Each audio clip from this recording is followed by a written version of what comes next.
প্রতিটা সাফল্য অর্জনের পিছনে কারো না কারো সাপোর্ট প্রয়োজন, সেটা হোক পরিবারের কিংবা অন্য কারো।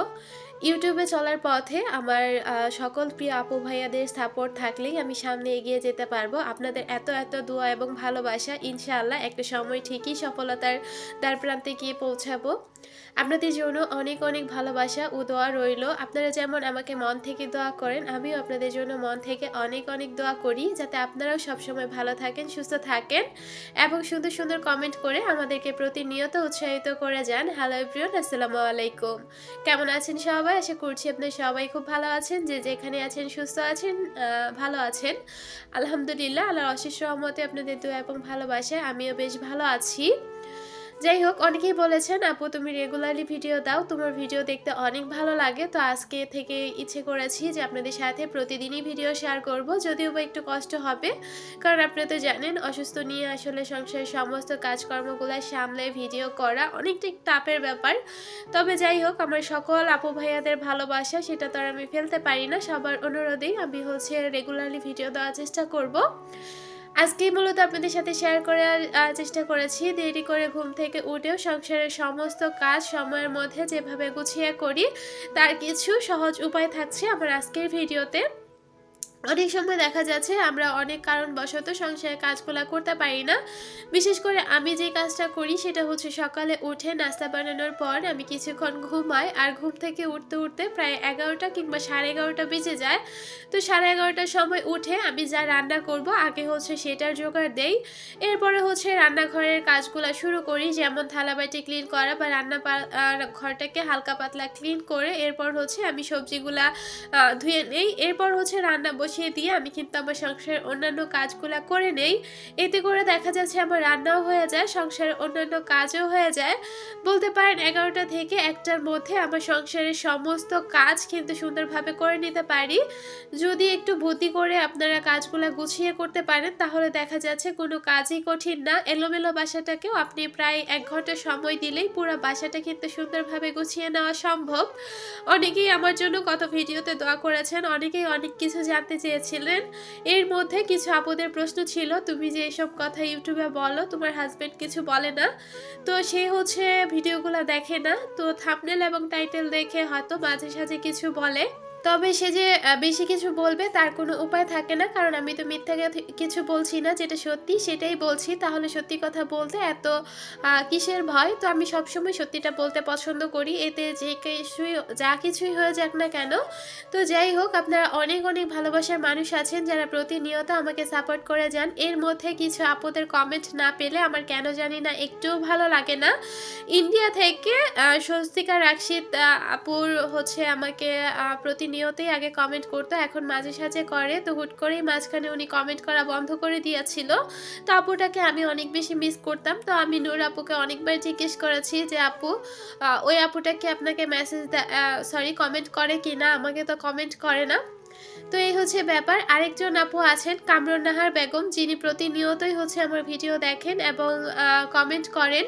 আরেকজন আপু আছে, ওনার নাম এমডি মুরসালিন আইডি থেকে রত্না আপু। আমি জানি না আমার এই ভিডিওগুলো আপনারা দেখছেন কিনা, যদি দেখে থাকেন একটু কমেন্টে জানিয়ে দিবেন। আপনাদের কমেন্ট না পেলে সত্যিই কেন জানি না নিজেকে এতিম এতিম মনে হয়। আরও অনেক ভালোবাসার আপুরা আছেন যারা প্রতিনিয়তই কমেন্ট করেন, আসলে তাদের নামগুলো মনে নেই, কারণ তারা যেহেতু নতুন, আস্তে আস্তে তাদের সাথে অভ্যস্ত হয়ে যাবেন। কিন্তু তারা অনেক দিন ধরে আমাকে কমেন্ট করে আসছে, যার কারণে তাদের নামগুলো আমার কিন্তু খুব সহজেই মুখস্থ হয়ে গেছে।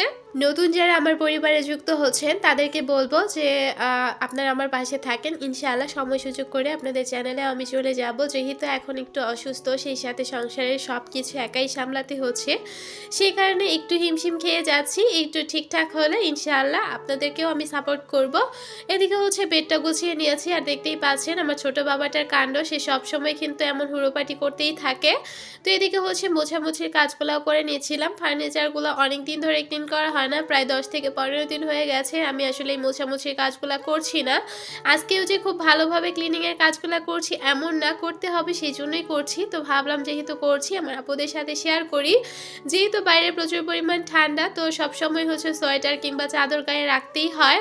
তো যখন কাজ করছিলাম দেখলাম এক পর্যায়ে গরম লাগতেছিল, সে সেই কারণে সোয়েটারটা খুলে এরপর হচ্ছে আবার কাজগুলো করে নিচ্ছি।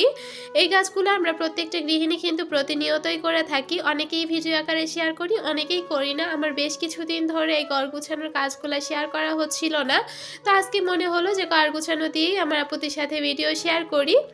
আশা করছি আমার যেসব নতুন আপুরা আছেন তাদের অনেক বেশি উপকার হবে। তো এদিকে কাজ করছিলাম আর ওইদিকে রান্নাঘরে গিয়ে কিন্তু নাড়াচাড়া করে আসছিলাম।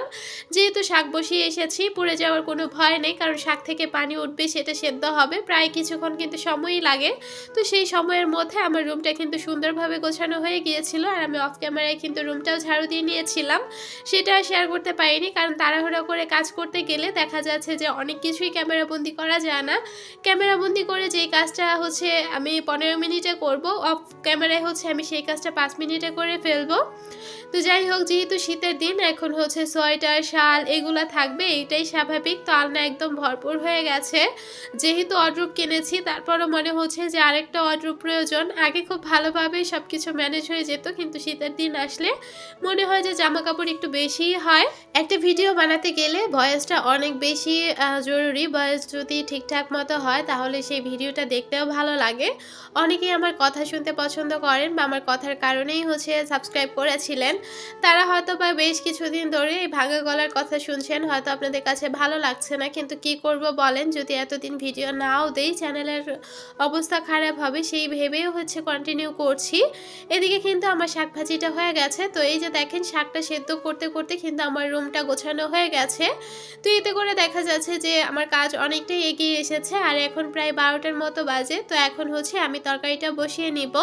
তো আজকে হচ্ছে আলু এবং সিম দিয়ে হচ্ছে আমি লাউ শাক রান্না করে নিয়েছি। আর এদিকে হচ্ছে লাউ শাকের যে ডগাগুলো থাকে সেইগুলা দিয়ে আমি হচ্ছে শুটকি মাছ দিয়ে রান্না করব। সাথে হচ্ছে কিছু আলু, সেই সাথে মূলা কেটে নিয়েছি আর কয়েকটা সিমও দিয়ে দিয়েছি।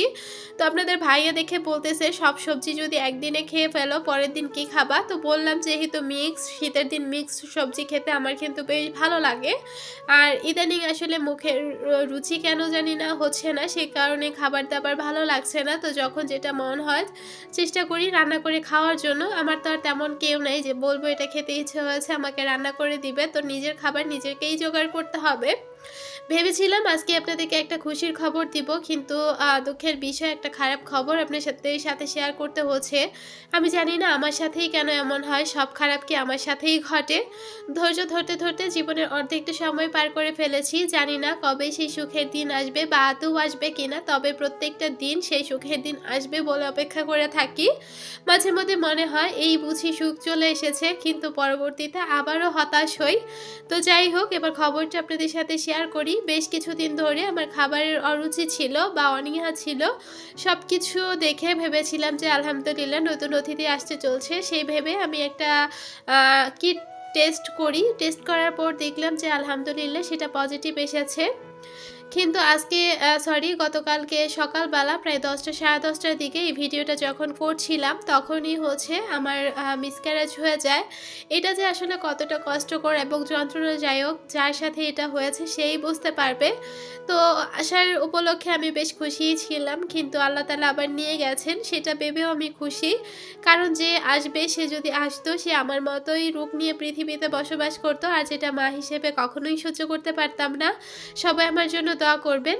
তো মিসক্যারেজের পরে অবস্থাটা কেমন হয় সেটা আমরা কম বেশি যাদের এ ধরনের পরিস্থিতিতে পড়েছেন তারা জানেন। তলপেট বলেন, পেট বলেন, সেই সাথে কোমর প্রচুর পরিমাণ ব্যথা করতেছিল। তারপরও সংসারের কাজ তো করতেই হবে, সেই ভেবে করে যাচ্ছিলাম। শুধুমাত্র আপনাদের সুন্দর সুন্দর কমেন্ট আর দোয়া পাবো বলে। আপনাদের কাছ থেকে আমার কিচ্ছু চাই না, শুধু দূর থেকে বসে আমাকে একটু দোয়া করবেন, এটাই যথেষ্ট। কারণ আল্লাহ তাআলা কার দোয়া কখন কবুল করবে সেটা আমরা কেউ জানি না। তো যাই হোক, আপনাদের সাথে কথা বলতে বলতে আর ওদিকে হচ্ছে তরকারিটা বসিয়ে দিয়ে এসে আমি ড্রয়িং রুমের কাজগুলো করে নিচ্ছিলাম। আর এই কাজগুলো দেখা যাচ্ছে মোছামুছির কাজগুলো আমি সপ্তাহে একদিন করে থাকি। আজকে কিন্তু আমি কোনো কাপড় চোপড় ধুইনি, কারণ এটাও সপ্তাহে একদিন করছি। যেহেতু ঠান্ডা লেগে গেছে, প্রতিদিন পানি ধরলে বেশ খারাপ একটা অবস্থা হয়ে যাবে, সেই কারণে চেষ্টা করছি এক সপ্তাহে একদিন পানি ধরার জন্য। আর সম্ভব হলে আপনাদের ভাইয়াকে দিয়ে ধরানোর জন্য, কিন্তু বেশ কিছুদিন ধরে সে হচ্ছে কোনো জামা কাপড় ধুয়ে দিচ্ছে না, আমাকেই ধুতে হচ্ছে কষ্ট করে। আর আমার ডান হাতের বগলের নিচে যে ফোড়াটা, এই ফোড়াটা কয়েকদিন ধরে প্রচুর পরিমাণ ব্যথা করতেছে। কি করব কিছুই বুঝে উঠতে পারছি না। তো যাই হোক, ওইদিকে হচ্ছে মোছামুছির কাজ শেষ করে এদিকে হচ্ছে আমি এই যে তরকারিটা আবার নাড়াচাড়া করে ঝোলের পানিটা দিয়ে দিলাম। আর এখন হচ্ছে পুরো বাসাটা ঝাড়ু দিয়ে নিয়েছি। আপনারা যদি এই নিয়মে কাজগুলা করেন আশা করছি আপনাদের অল্প সময়ে রান্না প্লাস কাজও কিন্তু কমপ্লিট হয়ে যাবে। এতে করে আপনারা অনেকটা সময় পেয়ে যাবেন রেস্টের জন্য। তো সমস্ত কাজ শেষ করে এরপর যদি খালি গোসল করে নেন দেখা যাচ্ছে সারাটা বিকাল কিন্তু আপনি ফ্রি থাকতে পারবেন এবং বাচ্চাদেরকে সময় দিতে পারবেন। এদিকে হচ্ছে যে বালতিটা বাড়িওয়ালি রাখলো সেই বালতিতে হচ্ছে আমার যে ভাতগুলো বেঁচে যায় সেটাই রাখি। বাড়িওয়ালাদের গরু আছে ওদের জন্য। তো আমি আজকে বলতেছিলাম যে আজকে ভাত হয়নি। তো কিছুক্ষণ দাঁড়িয়ে হচ্ছে গল্প করলো, এরপর হচ্ছে উনি চলে গেল আর আমি হচ্ছে আমার কাজটা করে নিচ্ছি। আর অফ ক্যামেরায় কিন্তু অনেক কাজ থাকে, যেমন গাছে পানি দেওয়া, পাখিদেরকে খাবার দেওয়া, আরও অনেক কাজ যেগুলো আজকে অফ ক্যামেরায় করেছি কারণ মাঝে মধ্যেই আপনাদের সাথে শেয়ার করি। তো আমার আজকের ভিডিওটি আপনাদের কাছে কেমন লেগেছে ছোট্ট একটা কমেন্টে জানাবেন। যারা এখনো পর্যন্ত একটা লাইক দেননি প্লিজ একটা লাইক দিয়ে দিবেন। চ্যানেলে নতুন হয়ে থাকলে চ্যানেলটি সাবস্ক্রাইব করে পাশে থাকা বেল অপশনটি প্রেস করে অল অপশনটি সিলেক্ট করে দিবেন। এতে করে যখনই ভিডিও আপলোড করব নোটিফিকেশন পৌঁছে যাবে আপনার কাছে আর আপনি আপনার সময় সুযোগ করে কিন্তু দেখে নিতে পারবেন। আর এই তো সমস্ত কাজ শেষে এখন হচ্ছে আমি পুরো বাসাটাই কিন্তু মুছে নিচ্ছি।